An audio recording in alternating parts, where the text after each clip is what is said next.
Here is a quick review on the Greenworks leaf blower. This is what it looks like. This is where you slide your battery in. As you can see here, this is where the air gets pulled in. This is adjustable. You can take this piece off here and just have it be a short blower, so it would be here to here, or you can have this extending piece on, which I like. This is where you control how much pressure you have.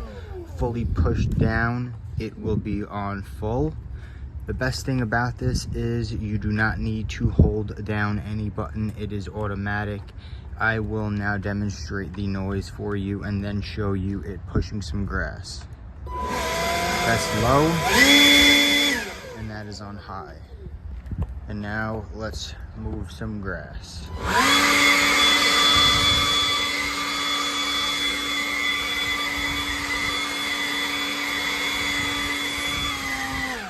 This is absolutely great for leaves or for grass. I highly recommend it.